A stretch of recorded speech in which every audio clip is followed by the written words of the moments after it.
Halo Sobat Simply, apa kabar? Semoga kamu selalu sehat dan kuat menjalankan ibadah puasa sebulan ini. Sebelum aku cerita sambil ngegambar, aku minta dukungan kamu untuk subscribe, like, dan nyalakan lonceng notifikasinya supaya kamu nggak ketinggalan video-video aku yang lain. Kali ini aku mau cerita tentang petugas tol di film horor February 29 yang dirilis tahun 2006. Film ini garapan sutradara Jeong Jong-yoon, merupakan rangkaian pertama dari 4 serial cerita horor lainnya. Jadi kalau kamu nonton film ini, sebaiknya kamu juga nonton 3 serial lainnya, yaitu Forbidden Floor, Roommates, dan Dark Forest. Sebelum pembayaran tol dilakukan dengan tap seperti sekarang ini, gerbang pintu tol selalu dijaga oleh petugas yang berjaga di loket pembayaran. Makanya tiap kali papa aku bertransaksi dengan petugas tol, aku selalu penasaran gimana petugas tol itu pulang. Soalnya nggak ada transportasi umum yang berjaga untuk mengantar jemput. Belum lagi, pernah nggak sih mereka merasa cemas dan khawatir pas harus kerja tengah malam?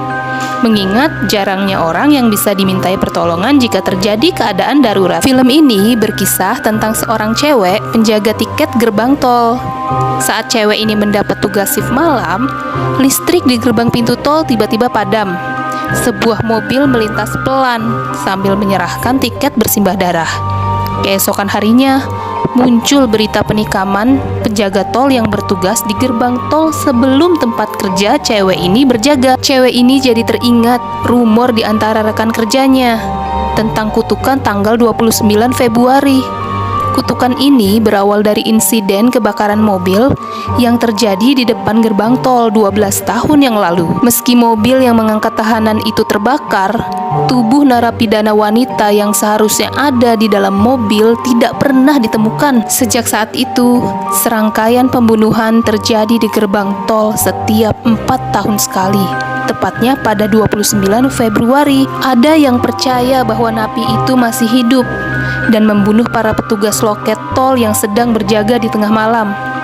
Tapi ada juga yang meyakini napi wanita itu menjadi hantu dan sengaja membalas dendam. Cewek ini semakin ketakutan ketika menemukan teman kerja sekaligus sahabatnya tewas di dalam loket jaga tepat tengah malam pada 29 Februari. Mulai dari sanalah ia selalu merasa dibuntuti seorang wanita yang berperawakan dan berpakaian sama seperti dirinya. Bahkan ia beberapa kali diserang oleh wanita yang diduga kuat napi wanita tersebut. Rasa takut dan cemas membuatnya semakin kesulitan tidur.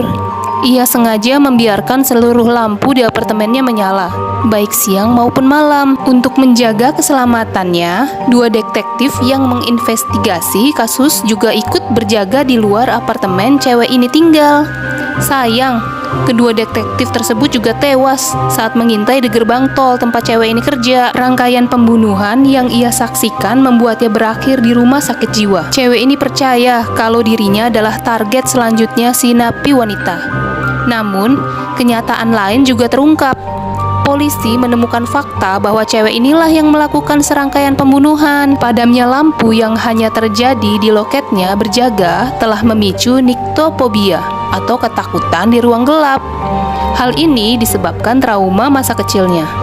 Tanpa dia sadari, rasa takut dan cemas akan kegelapanlah yang mengubah dirinya menjadi pembunuh yang kejam. Sebelum menutup video ini, aku mau kasih tahu pesan moral dari film February 29. Pada dasarnya, kebenaran atau kenyataan bersifat relatif.